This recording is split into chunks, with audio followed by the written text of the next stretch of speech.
Ginugulo niya si Ubi na naman, oh. Oh. What happened to the ketchup? Come here. What happened? Ginugulo niya si Ubi. Want the ketchup? You annoyed her so much. Whoa, ketchup! Ube, come here. Ube, mama, come, mama.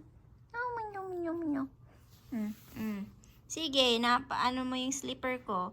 Pasensya na sa slipper, mga kalabs, malinis yan. Ginagamit ko siya dito sa loob ng bahay. Hindi ko yan nilalabas. Tingnan nyo naman, oh. Ginagamit ko kasi ito pang workout. Tingnan nyo. Natunaw yung slipper. Say good morning. Oops! Say good morning. Welcome back home. Welcome back to another vlog. Kanina pa to, hindi mapakali. Si Ubibi. Hindi siya mapakali. Oh.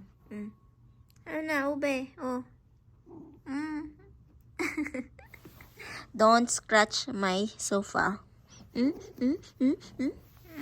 Cute-cute na naman yan. Oh, sus. Di miss mama. Good morning mga kalalas. Welcome back home. Ang aga-aga, kinukulit ni Papa Dave si Ube. Na tuloy siya, naiirita. Ay, nako po. Anyway, back to reality tayo. So, today, tayo ay mag-grocery. Actually, today is Tuesday. Dumating ako dito sa bahay or dito sa Canada, Vancouver. Sa Vancouver po kami, no? Sa mga nagtatanong. So, dumating ako ng madaling araw ng Saturday. And then, si Papa Dib dumating siya nung Sunday around 1:30 p.m. So, magkasunod lang kami. So, o diba, saktong-sakto yung namin, dating namin ni Papa Dib. One day apart lang siya. So, yes. And siya nga pala, sa mga nagtatanong kung nasaan yung anak ko, nasa school siya ngayon. Sa mga nagtatanong, hindi ko daw ba siya kasama nung nagbakasyon kami. Hindi po siya kasama. As what I said, nung bago tayo umalis ng Canada, sabi ko hindi siya kasama. Kasi may school siya, and then ayaw niya din sumama. And then may nag-alaga po sa kanya, si Krishna. So, yes. At nalagaan niya din si Ube. So, yeah, hindi ko pa siya nabablog kasi ayaw niya magpa-vlog po. So, hindi ko alam kung kailan niyo makikita si Nicole dito sa vlog, pero ayaw niya talaga magpa-vlog. So, pasensya na. So, magsawa po kayo sa aking face la. Ayan. Na walang kaayos-ayos. So, yeah. So, today ay mag-grocery tayo. Pero mamaya pa naman, after work. So, hindi ko alam kung kung saan tayo pupunta mamaya. Pero, I'm planning to go sa Costco muna. So, papasok si Papa Dib sa office. Ako naman ay mag-organize ng mga bagay-bagay dito sa bahay. And then, punta ako ng Costco. May bibilihin lang ako. And by the way pala, mga kalalabs, magpapadala ako ng, balikbayan box sa Pinas sa next month. So, today is end of the month of April. Next month, siguro mga May 15 or 18, something like that. So, if ever na may gusto kayo na ipabili or gusto nyo magpasabay, let me know. So, may mga nag-order kasi ng Bath and Body Works, mga ganun. So, Bath and Body Works na lang muna na pabango if ever na mayroon kayong gusto or kung naka-sale siya. So, mag-vlog ako siguro sa mga susunod na araw. Pupunta tayo sa mall. So, if ever na may gusto kayong ipasabay, ayan, let me know. And Victoria's Secret, wala na pong Victoria's Secret dito sa downtown, nasa Metro Town na po siya. Sarado na yung Victoria's Secret dito sa amin. So, sa mga nag-order po ng mga bags, mga ganyan, doon po kayo sa Facebook page ko. Hindi ko ina-upload dito yung mga benta-benta. Pero sometimes nag-upload ako dito. Pero sa Facebook page kasi, sinishare ko lang yung mga vlog ko dito sa YouTube, sa Facebook page. And then sometimes nag-reels din ako dyan ng mga items na pwede nyong bilhin. So, pre-order lang po siya. Hindi siya pwedeng, wala po akong on hand. So, pre-order yung mga items tulad ng mga Coach bag, mga ganyan, Tory, mga ganyan, Lululemon, mga ganyan. Pre-order po siya. Cash lang po siya. Pag nabayaran nyo po siya, isi-ship ko siya kaagad, bibilin ko siya kaagad. So, ayun yung rules natin. Hindi po ako COD. Wala po ako sa Pinas. Hindi po tayo COD. And then, kung magpapabili din po kayo ng mga pabango, mga sabon, mga ganyan, cash lang po lahat. Hindi na po pwede yung dati na babayaran nyo siya pag dumating sa Pinas. Kasi ako yung mahihirapan maningil.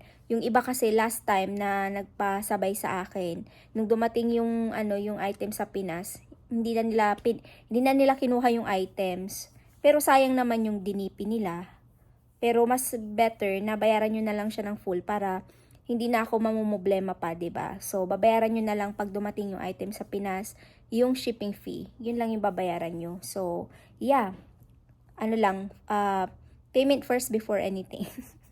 Kasi mahirap maningil talaga, no? So, ayun. Yun yung mga plan natin today. I'll be getting ready. Ako. Maliligo. Maliligo na pala si Papa din. Ako din ang susunod. And gumagawa pala ako ng pandesal. Yun yung bread machine natin. Diyan ko ginawa yung dough. Tapos ibibake ko siya sa oven. So, hinihintay ko lang siya. Kasi 1 hour and 30 minutes yung dough bago siya i-prepare para ma-bake sa oven. So, yes. Busy day. Ito na pala yung dough natin. Mainit ka ba? Hindi naman. Yes. Oh, diba? Madali na lang siya. Kasi dati, diba, yung kamay mo, ay, sobrang hirap. But now, look at that. Ilang kaya to, pandesal? Parang madami yata to. Madami na naman akong nagawa. Kuha lang ako ng breadcrumbs and then i-bake natin to. Sana perfect. Lambot niya, oh.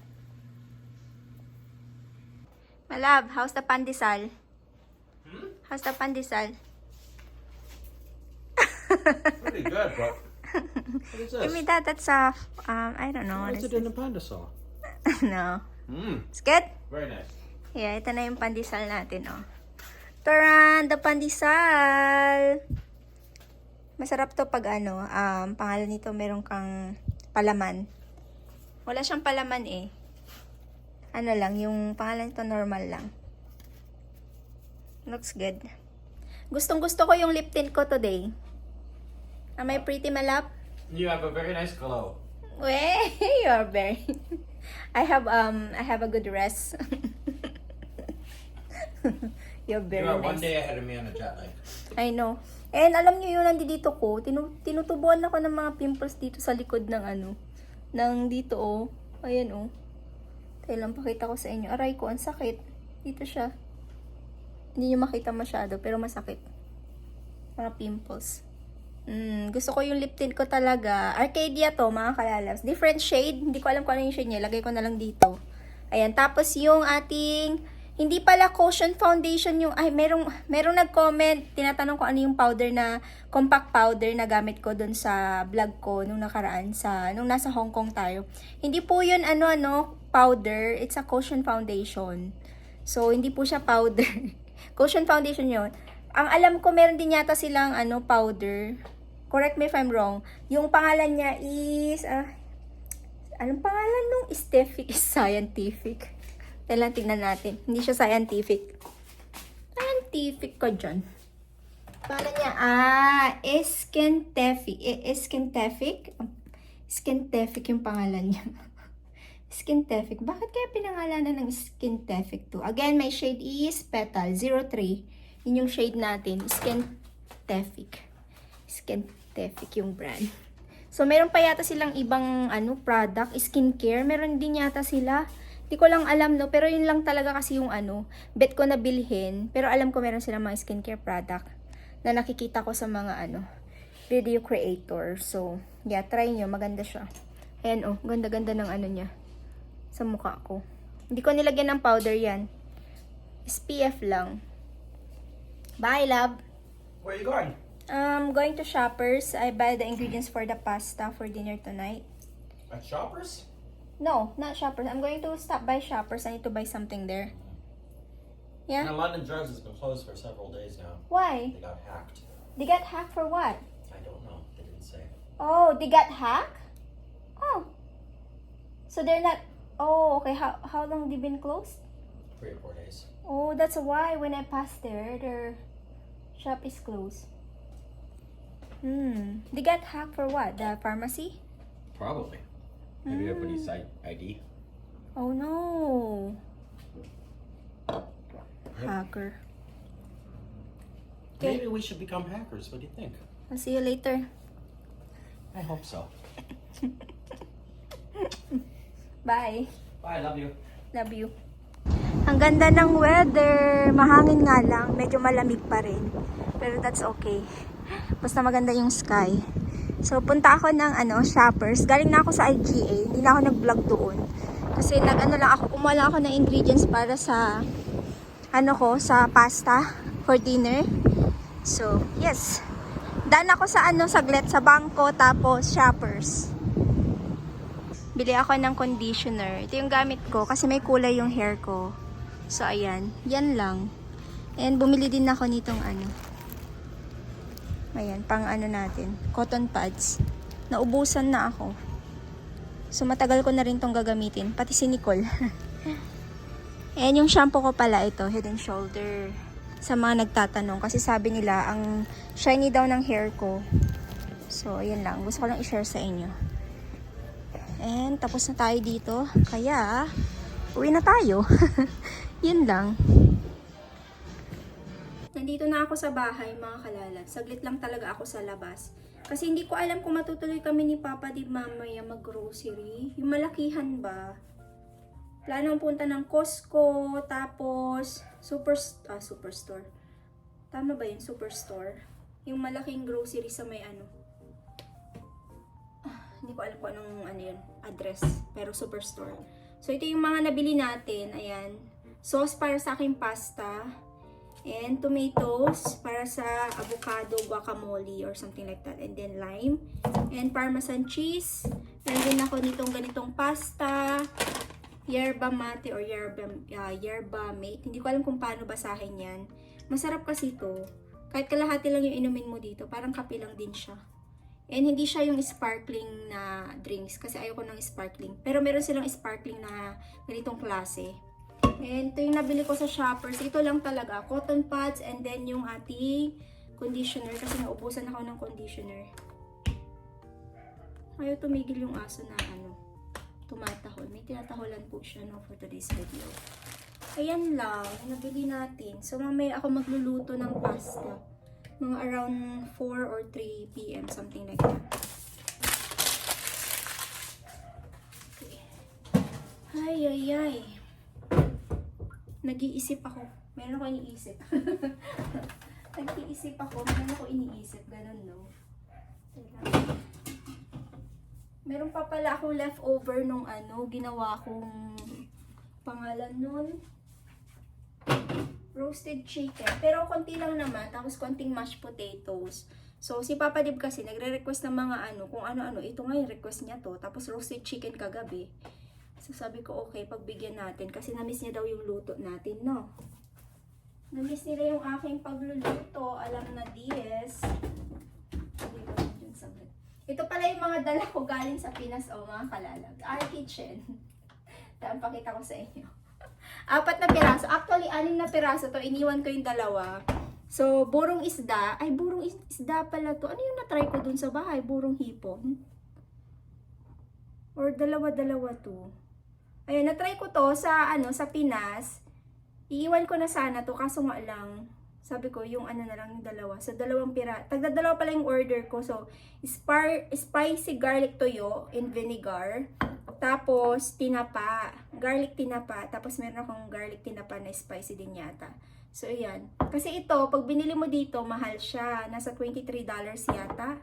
Pero, of course, mahal pa rin siya sa Pinas. Nasa, magkano to? 300 plus? Correct me if I'm wrong. Pero, hindi na ako updated sa price. Kasi ang nag-order nito, si Edinil. Sabi ko, orderan mo nga ako. So, ayan, orderan niya ako. Tuyo, of course, favorite. Kasi hindi nga ako makapagluto ng tuyo dito sa bahay. So, itong mga ganito, yung mas okay. Gusto ko itry yung tinapa, ilagay sa lang. Try kong kainin with pandesal. Ito yung ipapalaman ko sa pandesal. Baka kasi masarap. Try natin. Ayaw tumigil talaga yung aso. Try natin tong ating tinapa with pandesal. Nagutom ako bigla eh. Ayun lang. Ano ito i-open?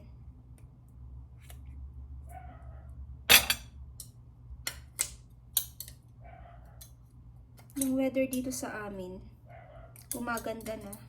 Sana magtuloy-tuloy ng ganyan na maaraw. Pero mainit pa rin sa Pinas, no, mga kalalabs. Grabing init dyan. Oh my G. Ingat-ingat po tayo, no. Sobrang init ngayon sa Pinas, sa Thailand. Nandun kami. Ay, grabing init din sa Thailand.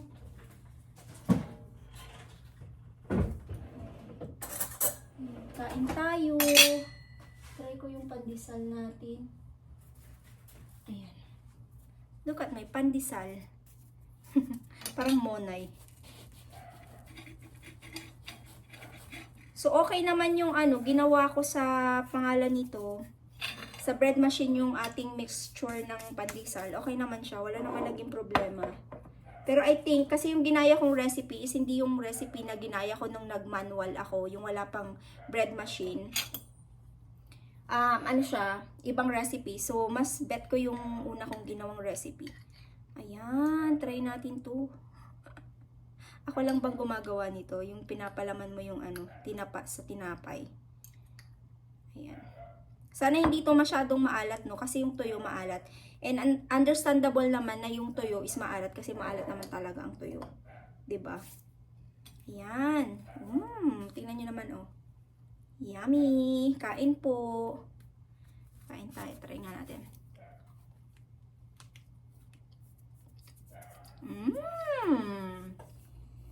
Lumalaban.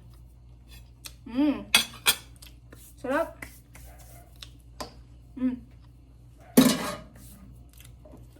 Medyo maalat pa rin to. Sakto lang. Hindi naman siya masyadong maalat na maalat, pero maalat. Okay. Ay, ang sarap. Try nyo din. Parang tuna lang. Pero tinapa.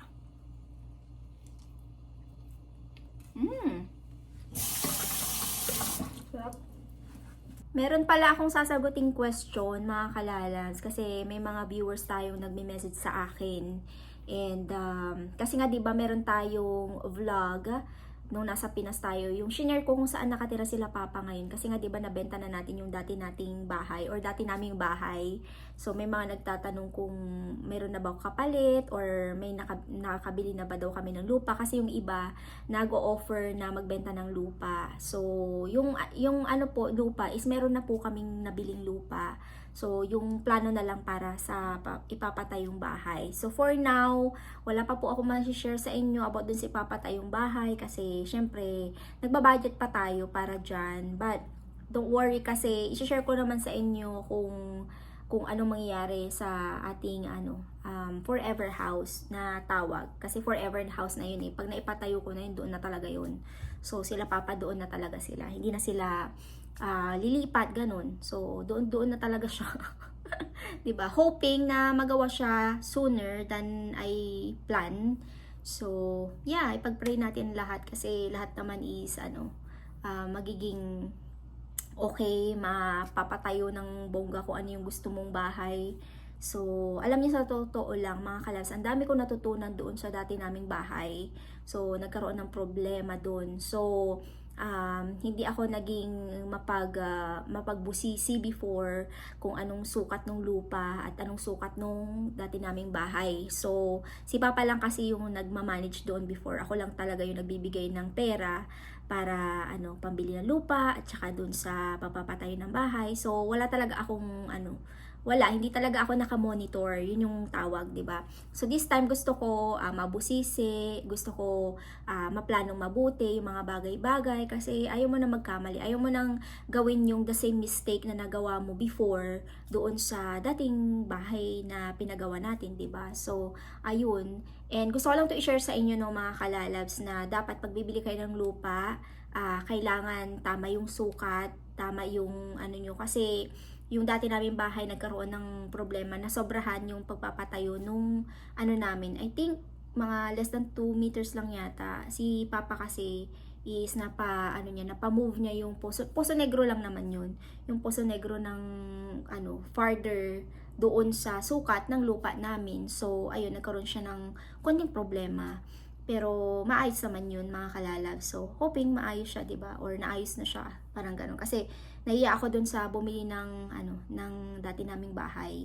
Kasi 'di ba, kakalipat lang nila nagkaroon sila ng konting problema. So, yeah, anyway, gusto ko lang i-share sa inyo 'yan para malaman nyo din na hindi lahat, hindi puros tayo lang yung nagpopondo or tayo lang nagbibigay ng kailangan meron tayong alam na bagay-bagay dun sa property na binibili natin, especially sa lupa. Kasi dami nag-aaway-away ngayon sa lupa, no?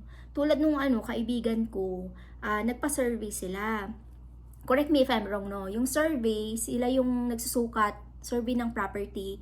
Sila yung nagsusukat ng proper sukat ng bahay, ng lupa na binili mo or yung property mo. So ngayon, meron palang mga ganong manloloko din, 'di ba? Tatrabaho sa government yung nagsukat nung lupa nila. And then ang nangyari is, syempre, ang akala nila yun yung sukat ng property nila. Yun pala mali yung sukat. Sobra-sobra siya.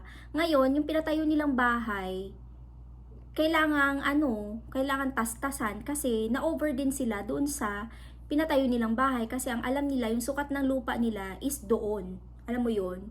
Kunyari ang sukat ng lupa mo is 240 square meter. Yun yung survey, yun yung nagsukat. Yun pala, ang sukat lang pala ng ng lupa mo is 200 square meter. So, yung pinatayo mong bahay is umover ng 40 square meter. Di ngayon, tatastasan mo yun kasi hindi mo naman pala lupa. Yung yung sobra. Hindi ko alam kung paano explain, pero yun nga. So, nag-charge siya ng, I think, 60,000 yata yun. And dahil nga isang compound yun, kailangan hati-hati sila. So, naghati-hati. Ang laki-laking pera no, na binayad sa kanya. Tapos, iskamin mo lang yung mga tao. Mali-mali yung sukat mo. Diba? Taga-survey ka ba talaga? Tapos ngayon, pinaghahanap nila yon, yung manlulokong yon, nahanap nila. Hinahanap na otoridad kasi ang dami niya daw sinukat na mga property na mali-mali daw yung sukat. So, ayun, basta, no, mga kalalabs, this time we need to be smart. Kailangan makakuha tayo ng second opinion, 'di ba? Kasi lupa 'yan eh. Sa panahon ngayon, kahit yung isang metro or isang dangkal ng lupa mo, kailangan ipaglaban mo, 'di ba? Kailangan walang lalabis, walang kukulang kasi malaking problema 'yan pagdating ng panahon. Tulad nung nung property namin, 'di ba? Nagkaroon siya ng problema. So, masakit sa ulo pag ganun, 'di ba, mga kalalas? Kaya i-make sure nyo yung mga survey na yan. Pag pinasurvey nyo, baka mali-mali din yung sukat. 'Di ba, mga kalalal? So, ayun, na-share ko lang sa inyo. And, sana may matutunan kayo sa shinare ko. Kung meron man, 'di ba? It's good to be smart this time. Not only this time, every time. Especially, ang pinag-uusapan natin ay money. Kasi may mga talagang pagdating sa pera, maraming gahaman sa pera, maraming gahaman sa mga lahat-lahat ng bagay, 'di ba? So, hindi naman natin makontrol 'yan kasi I think it's a nature of human people.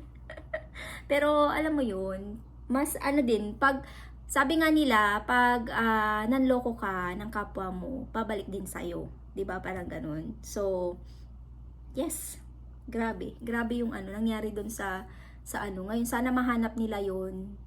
Kasi kasalanan niya yun eh. Kasalanan niya, nagsukat-sukat siya ng tapos mali-mali yung, mali-mali yung sukat niya. Grabe din. Di na nila mahanap kung nasaan yun, yung si kuya. Grabe mag-survey. Mali-mali. Ilang katao yun? 'Diba? 10, 20 katao yun. Ang dami magko-complain about sa kanya. Hindi ka na makakahanap ng trabaho mo pag ganun, 'di ba? Kasi may record ka na. So, yan, i-share ko lang. Anyway, update ko na lang kayo mamaya kung matutuloy kami mag-Costco ni Papa Dib or grocery. May jet lag pa rin si Papa Dib at ako meron pang konti. Pero kagabi nakatulog naman ako ng tama. Pero nung mga 2 days ganyan, medyo hindi ka talaga makapag-isip pag jet lag ka. Nakakaloka nga eh. Jet lag ka pagdating mo dito, pero sa Pinas pag lumapag ka dyan, excited ka kahit di ka na matulog. Oo. Maaga din ako nagigising dyan. Alas 4, alas 5 ng madaling araw, gising na. Pero, oh my God, di ba? Hindi mo feel ang pagod doon sa Pinas. So, yes. Okay. update ko na lang kayo mamaya. Nag-shower na ako mga kalalabs. Hindi na kami natuloy sa Costco kasi medyo inaantok-antok pa si Papa Dave. May jet lag pa siya. Sabi ko bukas na lang. Siguro maaga na lang kami pumunta para may energy, no? Anyway, may binubuksan ako dito. Binili ko siya sa Amazon. So, dahil nga hindi ko napatanggal yung aking yung gel na nail polish dito sa kuko ko, bumili ako nito. So, tignan natin kung mag-work siya. Sa Amazon ko siya binili, $16 siya, included na yung shipping fee. Ipapatanggal ko sana sa salon. Sabi ko baka pinatanggal mo lang is mahal din. So, wag na. Ako na magtatanggal. So, pakita ko sa inyo yung laman nito. Okay, may kasama siyang tools. So, meron siyang panglinis ng kuko. Ayan, oh. Ay, ang galing naman. Meron siyang paganito, oh. Ayan, oh, yung panglinis-linis ba. Bongga. Tapos, meron siyang, eto, hindi ko alam kung ano to. Pang ano din siguro, pang punas sa kuko. And, meron siyang ganito din, oh. Anong tawag dito? Pang scratch. Ang tawag dito, nakalimutan ko. Ayan, kasi kailangan mo siyang ganyanin muna bago mo ilalagay ito. Ito, ayan. Ito yung product. So, meron siyang oil. After mong tanggalin yung gel polish. And ito yung pantanggal ng gel. So, try natin kung mag-work siya. So, first is, sabi sa instruction kasi, tatanggalin mo muna yung ano to? Remove the top muna. So, gaganyanin siya. Hirap mag-vlog ng ganito, no? Ang hirap mag-explain. So, gaganyanin mo muna siya. Kasi ganito yung ginagawa sa sa salon, 'di ba? Ganyan. Tapos, ang problema ko, nawawala yung nail cutter. So, ipa-file mo muna siya.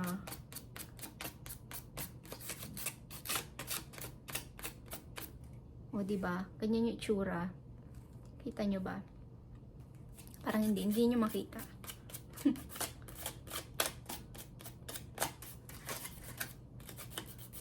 Ayan.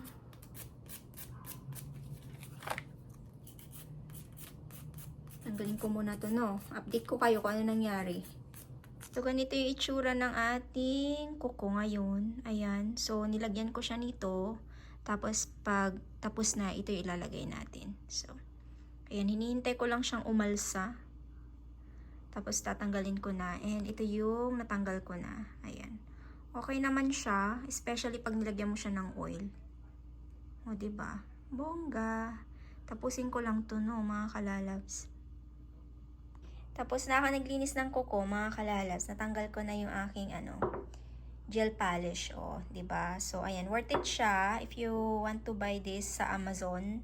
So, meron na siyang kasamang pang, ayan, pang linis. This one is worth it also. Ayan, diba? $14 or $16 lang ito. So, ito pala yung kanyang pangalan. Ayan, if ever na gusto yung bumili. Kasi, mas makakamura kayo kung gusto nyong pagpahingain yung kuko nyo sa gel polish. Then, pwede kayo na lang magtanggal kasi mahal din naman pumunta sa sa salon para magpatanggal lang ng ng gel polish, diba? So, ayan, okay. Thank you all for watching na, mga kalalabs. Pahinga nami at itry kong i-edit tong vlog na to. Thank you all for watching. Please don't forget to like, subscribe if you haven't yet. I-ring nyo po yung bell icon para ma-notify po kayo sa tuwing mag-upload tayo ng panibagong video. Good night. God bless. Bye.